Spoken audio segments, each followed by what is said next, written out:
narottamam naram chaiva narottamam devim sarasvatam vyasam tato jayam udarayat. Before reciting the Srimad Bhagavatam, which is our very means of conquest, one should sure offer respectful obeisances unto the personality of Godhead Narayan, unto Narayan Rishi, the supremmost human being, unto Mother Saraswati, the goddess of learning, and to Srila Vyasadeva, the author. Nasta praeshu abandreshu nityam bhagavata sevaya bhagavati utama shloki bhaktir bhavati naistaki. Regular attendance in the Bhagavatam class and rendering service to the pure devotee. All that is troublesome to the heart is almost completely destroyed to nil. And loving service unto the personality of Godhead, who is praised with transcendental songs, is established as an irrevocable fact. Om Magana Timarandasya Janan Janan Shalakaya Chakshuram Militam Jaina Tasmai Shri Gurave Namaha. I was born in the darkness of ignorance, and my spiritual master opened my eyes with the torch of knowledge. I offer my respectful obeisances unto him. Mukam karoti vachalam pangam langayate girim yakripatam aham bande shigurum dinataranam.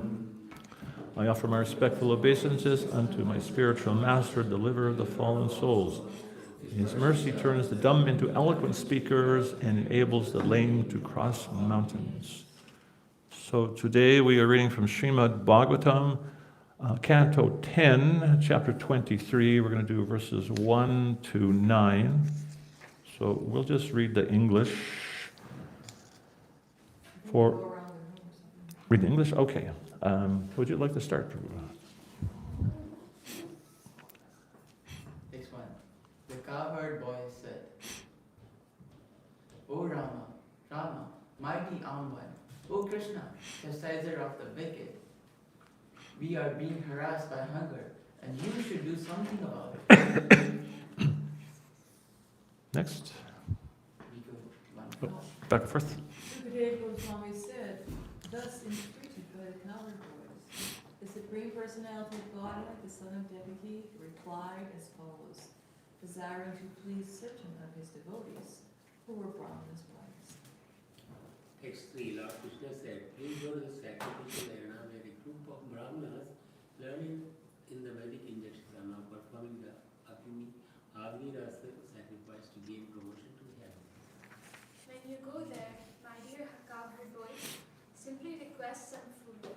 Declare to them the name of my elder brother, the Supreme Lord Balaram, and also my name, and explain that you've been sent by us. Thus instructed by the Supreme Personality of Godhead, the cowherd boys went there and submitted their request. They stood before the Brahmanas with palms joined in supplication, and then fell flat on the ground to offer respect. The cowherd boys said, O earthly gods, please hear us. We cowherd boys are executing the orders of Krishna, and we have been sent here by Balarama. We wish all good for you. Please acknowledge our arrival. Lord Rama and Lord Achyut are tending their cows not far from here. They're hungry and want you to give them some of your food. Therefore, Brahmanas, best of the knowers of religion, if you have faith, please give some food to them. Text 8. Expect during the interval between the initiation of the performer of a sacrifice and the actual sacrifice of the animal. O most pure Manas, it is not contaminating for even the initiated to partake of food, at least in sacrifices other than the Sutramani. In text 9, Ite Bhagavat Yachnam, Ite Bhagavat Yachnam, Shrindvato Pinashu Shuva, Shudrasa Purikarmano, Balasa Vitamanina, Ite Bhagavad Vachnam, Shrinvato Pinas Shushruva Shudrasa Burikarmano Baliyasa Vidamannina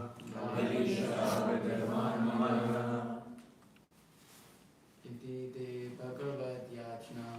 Ite te Bhagavad Vachnam Shrinvato Shrinvato Pina Shushruva Shudrasa Bhuri Karmano Mano Valisha Vihamanina. Balisha Vidamannina Iti te bhagavad yachnam. Ite te Bhagavad Yachnam Shrivanto Pina Shashrubuho Shrinvato Pina Shushruva Shrudasha Bhuri Karmano Balisha Vidhamanina Balisha Vidamannina Iti te bhagavad yachnam. Te Bhagavad Yachnam Srimanto apina shushrubuhu.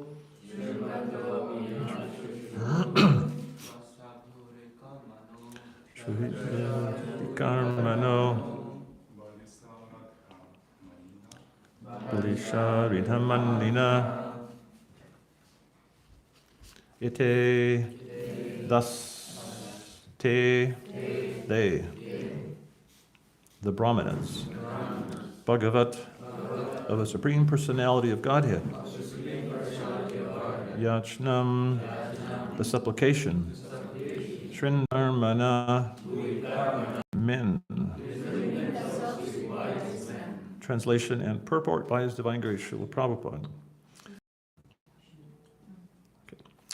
Yet they refused to pay heed. Indeed, they were full of petty desires and entangled in illicit rituals. Though purport. These childish brahmanas were full of petty desires, such as desires to attain material heaven, and therefore they could not recognize the golden transcendental opportunity offered them by the arrival of Krishna's personal boyfriends. Presently, throughout the world, people are madly pursuing material advancement and thus cannot hear the message of the Supreme Lord. The Supreme Lord Krishna that is broadcast through the missionary activities of the Krishna consciousness movement. Times have hardly changed. Proud, materialistic priests are still prevalent on the earth. Hare Krishna. So it's interesting, chapter begins, the boys are telling Krishna that they're harassed by hunger. And it's interesting in Navavrajavahima, this pastime is described, and it's described that actually the cowherd boys, they weren't concerned about themselves, but they were concerned that Krishna was hungry. And they knew that if they would say to Krishna, "Oh, Krishna, are you hungry? Can we do something for you?" Krishna would say, "No, I don't need anything." So they knew that Krishna, he wouldn't do anything for himself. So they said, we have this burning hunger in our stomachs. Can you do something? So they weren't even concerned about themselves. They were actually concerned about Krishna. Therefore, they put on this facade that, "Oh, Krishna, there's a burning fire in our bellies. Can you do something?" So Krishna sent the boys to the brahmanas who were performing this Vedic ritual. And there are certain strictures which actually said that a ritual should not be interrupted or disturbed. When I was reading this morning, I was just remembering the many times that I performed marriages in different places, and when you set everything up, the yagna shawl and decorating with flowers and fruits and bananas, and there's always little kids running around, and there's always a fear in the back of your mind that some kid's going to come up and take some of the fruit from the yagna shawl. So here the brahmanas, it's described, they literally ignored the cowherd boys' request. And it's described also here that the cowherd boys, they actually knew the Shastra conclusion, and there are some injunctions that the offerings can be taken even though the yajna is not finished. So they were actually just in what they were saying. But the brahmanas could not hear that. And so it's interesting that there actually are different Vedic injunctions, and some of them seem contradictory. And so this is one, that a Vedic yajna should not be interrupted, and at the same time, here's Krishna's personal servants, the cowherd boys, are begging a little interruption so they could take some of the fruits and offerings from the yajna. So there's a type of contradiction there. And so how do you resolve those types of contradictions? It's interesting that someone asked Srila Bhaktisiddhanta Saraswati Thakur one time that why these kinds of contradictions are there in the Shastra and in the words and the writings of the Acharyas. So one nice example is there in the 3rd canto, in which Srila Prabhupada, he says that after the age of 50, every man should take sannyas. And then in another place, Srila Prabhupada says, in the age of Kali Yuga, no one should take sannyas. And those statements are in the same canto, same chapter, same purport. So how do you resolve that? And Srila Prabhupada, he comments further on that, that if one is qualified, then he can take sannyas, if he actually has the qualifications. So there's many different types of instructions that you will see, and contradictory things. Sometimes Prabhupada would quote Chanakya Pandit, where he would say, women are less intelligent. And at the same time, in Bhagavad Gita, Krishna says, amongst women, I am intelligence. So why these contradictions are there? So Srila Bhaktisiddhanta Saraswati Thakur, he was asked this question, and his reply was very interesting and extremely deep. He said that these things that we perceive as contradictions, he said, on the liberated platform for a liberated soul, he sees there's no contradiction at all. There's no contradiction in those statements. And he said the Acharyas place these things in the Shastra, he said, to prevent the, how did he describe it? I don't know if he used the... Yeah, to protect the Shastra from the prying eyes of the non-devotee demons. To protect the Shastra from the non-devotee eyes of the prying demons. So, or non-devotees, or materialists. So here we see these Yajnik Brahmins, they had quite a materialistic mentality towards what they were doing, and they couldn't accept what the cowherd boys were saying. So they couldn't understand because of the material filter. So in the same way, if someone approaches Krishna consciousness with a material filter of material desire, or especially of envy, they won't actually be able to fully understand the essence of the teachings of Bhagavad Gita, Srimad Bhagavatam, of the Vedic literatures.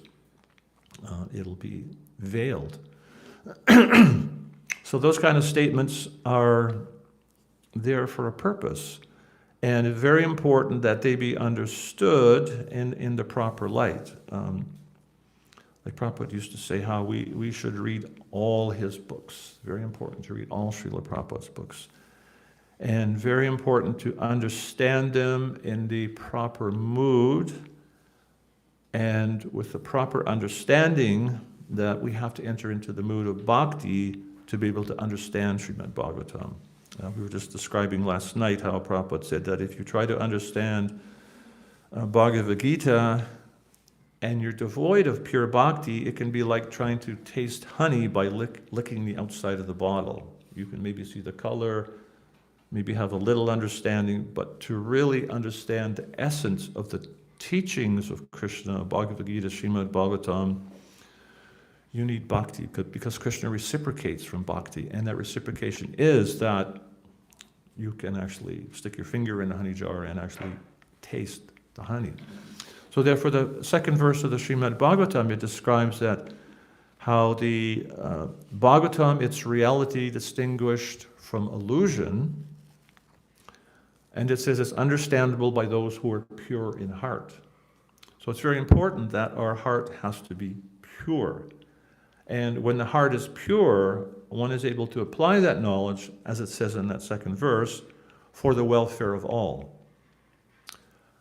If our heart is not pure, and according to the degree that our hearts are tinged by material desire or covered by some type of envy, we may not be able to fully understand. And therefore we might read the Shastras and rather see, how is this for the benefit of everyone? How will this help this individual advance? How will this help that individual advance? One will think, okay, here's some verse I can pluck out of the Shastra and I can use this for my benefit. I can use this to maybe manipulate you or control you or lord it over you. And actually that happened in the Varnashram system. It's described by Srila Prabhupada how one class of men, they took advantage of their position in society and their knowledge to exploit the other orders of society. And Varnashram became very much polluted by this mentality that the Brahmins were the topmost and they could lord it over everyone else. That's not the function of Varnashram system. The Varnashram system is so that everyone can progress in Krishna consciousness, and the Brahmins are to apply Vedic knowledge to help everyone advance. So when we're reading Srila Prabhupada's books and we see these contradictions or see different statements, it's very important that we see them in the proper context, and extremely important that we don't use them to try and artificially put ourselves in a better position than others. Like it might say one should fast on Ekadasi. And I might think, okay, I'm doing a complete Nirjal fast on Ekadasi, but none of the other devotees are doing Nirjal fast on Ekadasi, so I must be the most advanced devotee in the room because I'm doing Nirjal. That's not the purpose. Missed the whole point. The knowledge is for the welfare of all. And you see how Srila Prabhupada, he was extremely expert in utilizing the philosophy of Krishna consciousness according to time and circumstance to encourage devotees to advance in Krishna consciousness from whatever platform that they were on. He was extremely pragmatic, that he would adapt according to time and circumstance. The one striking example was how when the first Jagannath deities were being carved, Shyamasundar, he described that he still had some attachment for smoking cigarettes. And so he was in a room carving the deities, and he had a package of cigarettes that he put down on one of the deities' arms, just as he's carving the other deity. This package of cigarettes is just sitting on either Jagannath or Balaram's arm. And Prabhupada walked in the room, and Shyamasundar realized that he'd left evidence on the deity's arm, and he said, "Oh, Srila Prabhupada, I'm so sorry." And Prabhupada said, "Think nothing of it." And then Prabhupada said, "Just smoke one less cigarette a day." He didn't chastise him or call him a fool or deride him, criticize him. He just acknowledged that, okay, he's made a mistake, and Prabhupada said,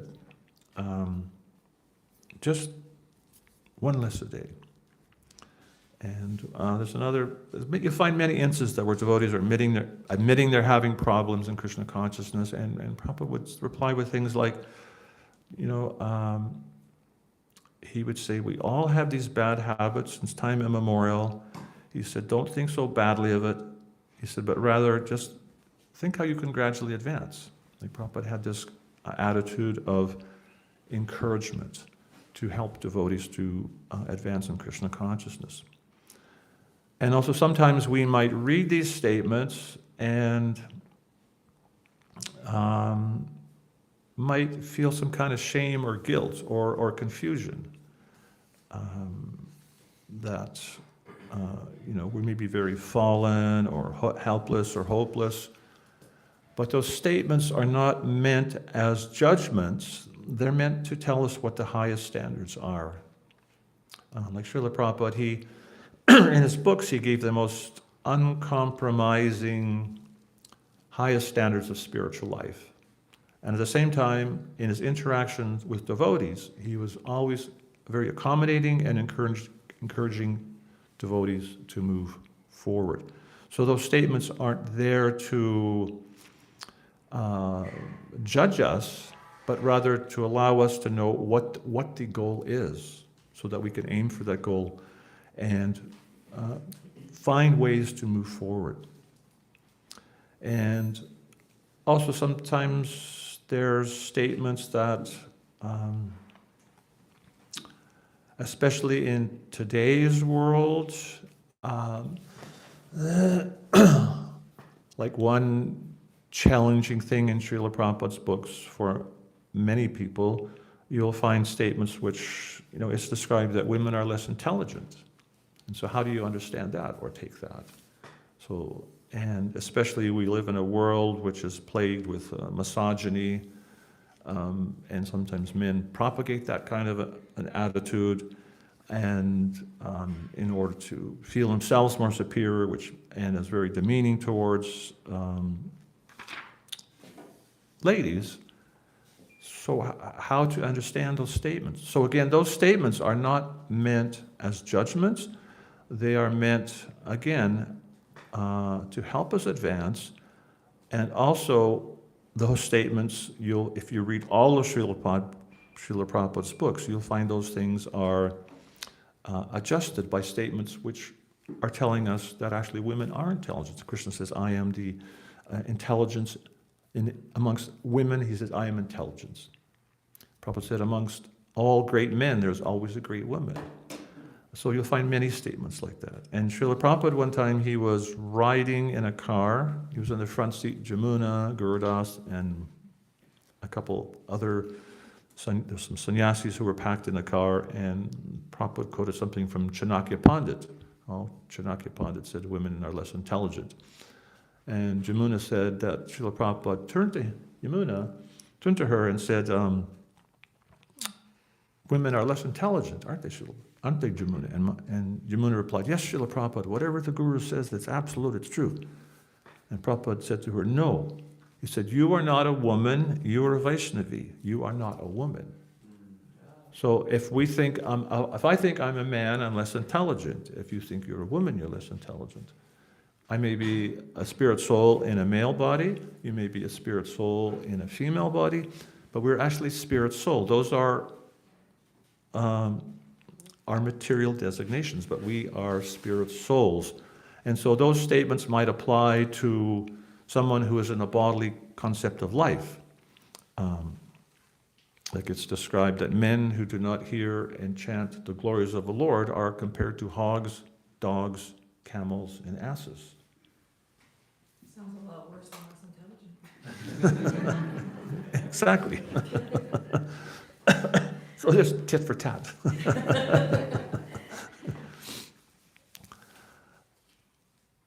So this past time, we see the Brahmins missed the mark. That they, here comes a request from the Supreme Personality of Godhead, and they're so absorbed in their fruitive activities, they just couldn't hear. Whereas we're going to read how the wives of the Brahmins, they had heard about Krishna. They'd never actually seen Krishna or associated with Krishna, but it's described by the Acharyas how the village where the sacrifice was going on, there were different merchants who would come, little people selling their fruits and grains would come to the different villages, and some of them would come from Vrindavan, and wherever they went, they would tell about all the wonderful things that were going on with this wonderful boy, Krishna. And so the ladies in this village, the wives of the Brahmins, had heard all about Krishna from the different people that would come through their village selling different things. And they were so much attracted. And so when they heard that these two boys, that's Krishna and Balaram, when Krishna and Balaram sent the boys to the to the wives of the Brahmins, they did not hesitate in the least. They said, wow, this is our opportunity to render some service to this amazing Krishna.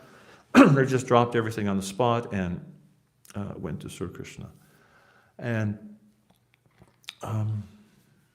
that's the goal of life, to serve Krishna with that kind of love and devotion.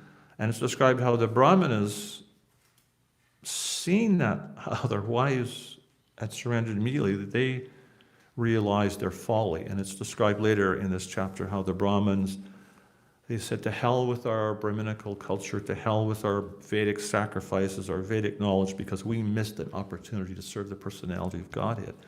And it's described that they accepted their wives as their gurus after that. So materialistic consciousness to greater or lesser degrees, that can actually block us from getting a full understanding of Krishna. Especially pride and envy are very, very detrimental. To think oneself better oneself, to criticize others. Spiritual consciousness is just the opposite. It's to appreciate everyone. I'm just going to ask you, can you turn to the person next to you? Two ladies can turn towards, three and two at the back. Say something to appreciate to the person or persons next to you. Just quickly.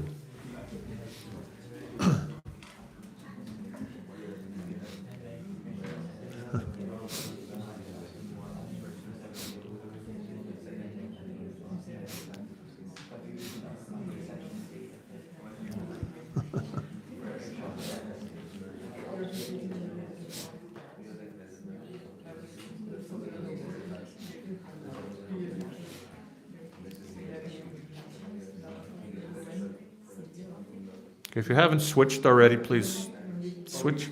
Or just to the other, just in your pair, you should both have exchanged. Okay, I'm going to just maybe stop you there. How does that feel? What's the feeling? Where do you feel it? Heart. Feel it in your heart. Something's happening in your heart when you appreciation. Hypothetically, remember a time maybe when you felt critical towards someone, when you were fault-finding someone, when you were thinking you were better than someone. How did that feel? Negative? Where do you feel that? Heart. In your heart? Think you feel in your heart? Probably feel your heart closing down. So pride and envy, material desires, it shuts the heart down. It shuts the heart down. And in the Vedas and in modern science also acknowledge between the heart and the brain, I think it's, the Vedas described as something like 40,000 neurological pathways that go to the brain from the heart. And in modern science, they actually acknowledge a similar figure, something in the neighborhood of 50 to 60 to 70,000 neurological paths going from the heart to the brain. So the heart is a very important part of our intelligence, and Krishna describes in the Bhagavad Gita how one is enlightened from within the heart. However, if we develop the opposite kind of material mentality where we have pride or envy or critical or lording it over, it actually shuts that part of the transmission to our higher self down. We can't actually access that heart knowledge when you're envious or critical. And when you have this attitude of gratitude, appreciation, respect, kindness for others, that actually opens the heart up. And Bhakti Vagyana Maharaj gave us a really nice class on this once, and he was describing how appreciation and gratitude, it's the gateway emotion to spiritual emotions.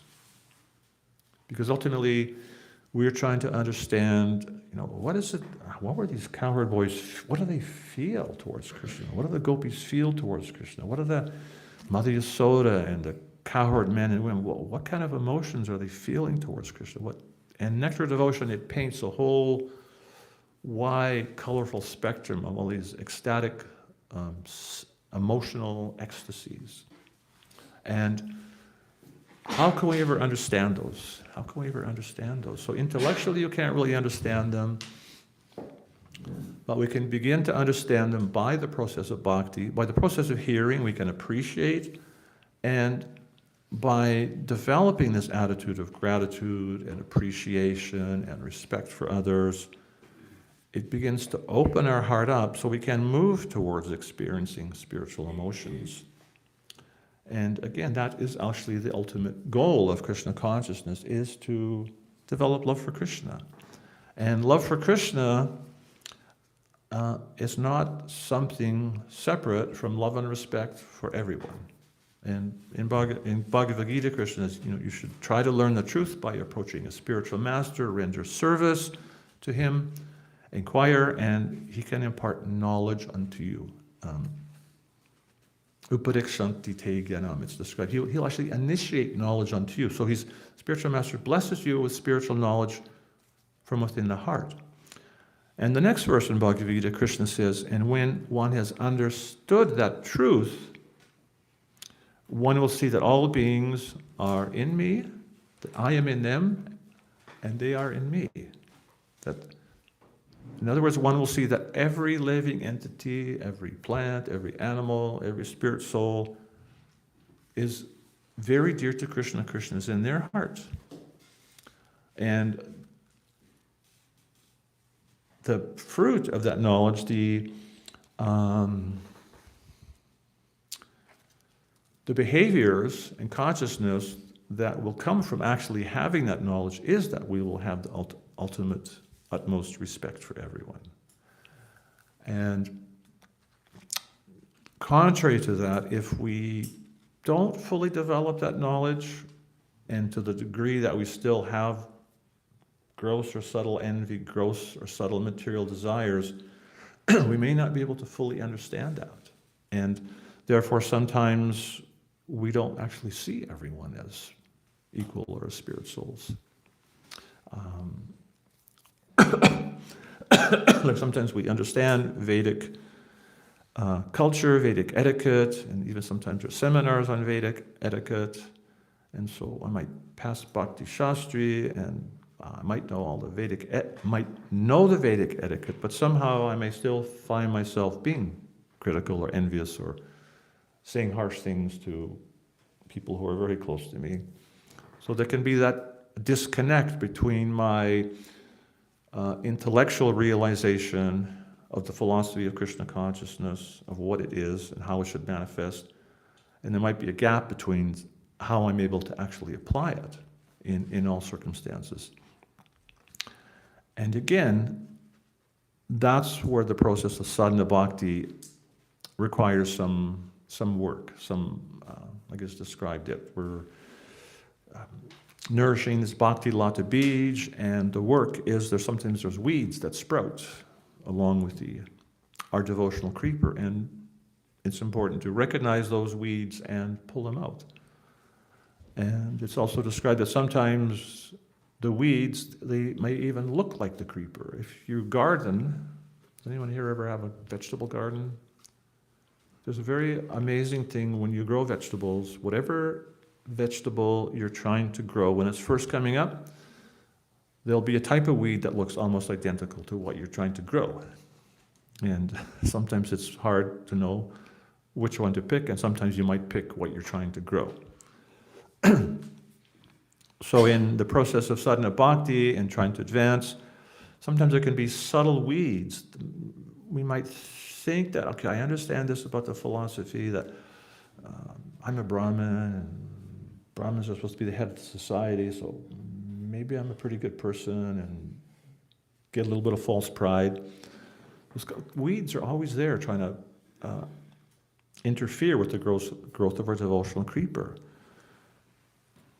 That's why it's so important to hear Srimad Bhagavatam, understand Srimad Bhagavatam, understand the right mood in understanding Bhagavatam, that it's not for me to attain some position, but it's for me to attain love for Krishna and all his creatures and devotees and everyone. to see it in that light and learn to apply it in that light. And we can understand that. Is it easy to always apply that? No, it's not, because we have a material conditioning, and that material conditioning, as Prabhupada said, it's been since time immemorial. He said once, it's not surprising that we have material desires. It's not surprising we have desires for prestige and distinction. And Prabhupada said, because you've been conditioned since time immemorial.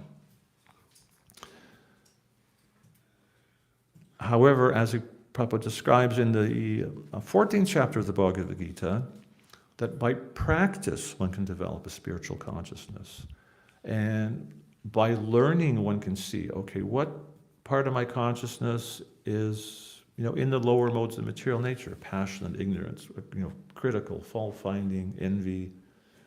What part of my consciousness is in the mode of goodness, appreciating others, appreciating their qualities and service, and also, it's not so much about suppression of these negative qualities. It's actually about trying to understand the godly qualities, understanding them, trying to see how they act, trying to see it in advanced devotees, and realizing that there's a higher taste there, just like we were just experiencing, how when you appreciate, it's actually uplifting. You feel this in the heart. And as opposed to being in the material consciousness, we experience how it's actually stifling. So actually sometimes, rather than trying to control a mind, if you just think, okay, how much of the day am I in that higher consciousness where I have gratitude and appreciation? And how much of the time do I have a critical, negative, envious attitude? And that includes even being critical of yourself. That can also be detrimental to your spiritual life. You can observe that you have qualities you want to improve, but you don't have to be critical. You just have to note it and try and advance. So by measuring that, just trying to gauge, okay, where am I during the day? Some people even will journal. And you're naturally going to spontaneously gravitate towards the spiritual side because the experience is so much better. And so Srimad Bhagavatam, it's giving us so much information on the spiritual reality and the practical application. And here we see how the Brahmins, they missed the mark because of their obsession with, Prabhupada described here, they were thinking about, like, we do this perfectly, we go to the heavenly planets. And it sort of was covering them. But when they saw that the devotion of their wives, they realized, we made a mistake. And so they made us a correction there. And so from the Bhagavatam, we can learn from the mistakes of others. We can learn what the goal is, and therefore develop that desire and attitude to move towards the ultimate goal, which is to develop love for Krishna and all his devotees. So I'm going to stop there if anyone has any questions or comments. Prabhu. Thank you for this session.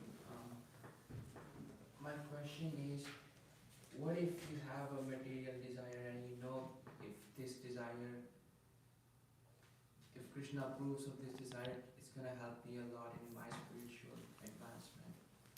How to deal with that kind of... Sorry, are you saying if you have a desire? If you have a desire, it is, let's say it's materialistic, but you know that if this desire gets fulfilled, it will help you in spiritual life. If you have a desire that will help you advance in spiritual life, then it's not materialistic. Let's give an example. Kardama Muni, he performed great austerities. The Lord appeared before him, offered him a benediction. He could have asked for liberation. Prabhupada said that he could have asked for liberation, but he said, my dear Lord, I think I need a wife of like disposition. So you might think, oh, Kardama Muni, you're Maya. Many years ago, and still some places today, if a brahmachari wants to change ashrams, the other brahmacharis say, Prabhu, you're in Maya, Why are you betraying the brahmachari ashram? But Krishna didn't say, Kardama Muni, you're Maya. Just, he said, Kardama, well, actually, Swayambhuva Manus, he's coming here in a few days, and his wife actually has a crush on you. I mean, his daughter. His daughter had a crush on him, desiring to marry him. So Krishna, he arranged the fulfillment. So one may need to enter into that ashram for his spiritual advancement. So the process of Krishna consciousness, it's not a process of abnegation, it's a process of spiritualizing everything, of turning matter into spirit. So if I just want to get married for my sense gratification, that's definitely material. That may not benefit my spiritual life. That may be a deep, dark well. But if one wants to enter into Grahastha ashram because he might have some desires, but he realizes I need a partner to help me progress in spiritual life, and that's my goal, then you can spiritualize that. As Prabhupada said, that whatever you have in this world, it's like zeros, but you simply have to put a 1 in front. So we may have desires, but we have to see, how can I spiritualize that? How can I utilize that in Krishna's service? So that's the important point, to add Krishna, to make sure that we're doing this for the satisfaction of Krishna. Any other questions or comments?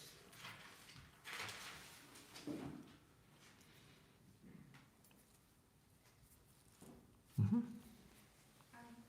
Earlier you said that pride and envy blocks spiritual advancement and it makes your heart hard.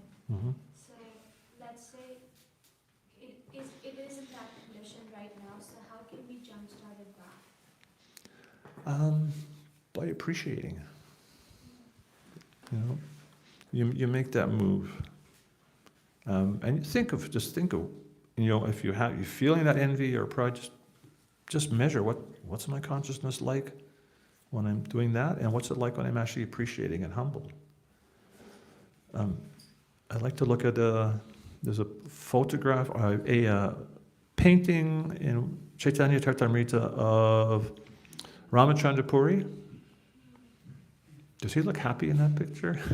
It looks like the most miserable person. It looks like a what? It looks like Scrooge. A Scrooge, yeah. So we don't want to be like Ramachandra Puri. And again, we may have residual remnants of that in our consciousness, but we can just keep moving forward. And appreciation is so important to have that attitude. And sometimes we might not actually have the envy or the critical nature, but it's very easy to take things for granted. And sometimes when we take things for granted, we can gradually glide towards being critical. But therefore it's important to realize that we need to make that a practice to be appreciative and have gratitude for everything and everyone around us. Bhakti Tirtha Maharaj used to say you should cultivate the attitude of gratitude. And it's something you have to cultivate, and that's a part of the Bhakti Lata Beach. That's going to nourish your creeper, but we have to put that energy in. Prabhu, you also mentioned that we should not be critical to ourselves either. So then that means we should be appreciative to ourselves. You should appreciate your own qualities. Everyone is created by Krishna, very unique individuals with unique qualities and talents, and we should try to utilize those in Krishna's service. There's a difference between a criticism and a critique. Criticism is I'm putting you down. A critique might be, I can see something, maybe I can give you some advice to help you progress. That's a critique. So critiques are actually beneficial. So we can critique ourselves, but we shouldn't criticize. We can look for ways to advance as a critique. So in that sense, we're not putting ourselves down, but we're seeing how we can advance by critiquing. Because when you start to focus on the negative, internally, it just becomes stifling. Becomes like you become locked into that. Whereas making a self-critique, you see how you can improve. Yeah, this is true. I just wanted to confirm this aspect. You mentioned about how the reason why we have contradictions in Shastra and Bhakti Vinod, he says that to prevent the prying eyes of non-devotees. Mm-hmm. So, is it just that, let's say if everything was perfect, then they would be more critical of Shastra? Or how? I was just wondering. What I see is some people, sometimes they approach Krishna consciousness with an impure heart or impure motives, and they'll start to see things, maybe it's contradictory, and they'll start to criticize, and they'll think, well, this is just something material. And they'll give up Krishna consciousness. So somehow they're not quite ready because they have this critical attitude. Whereas one who approaches with a pure heart will see, okay, I may not understand this, but I understand, I have faith in Srila Prabhupada, that he's a pure devotee, I have faith in his books. I may not understand this, therefore I'm just going to keep reading, or I'm going to ask someone, what does this actually mean? And then you'll be able to overcome. I remember when I first came to Krishna consciousness, I was never quite bothered by those kind of statements. And my experience was that reading Srila Prabhupada's books in the beginning, it was like putting a jigsaw puzzle together. I didn't have the box to know what the picture was. And as I put the pieces together, I could understand, okay, that's the reason that's said that way. It came together as I understood the whole picture, the philosophy, a lot more. So if we approach it with a mood of trying to understand with humility and be inquisitive, things will come into proper perspective in our minds. Whereas if we're critical, we won't get the whole picture. Okay, maybe we should end there. Thank you very much for your attention. Hare Krishna, Hare Rama.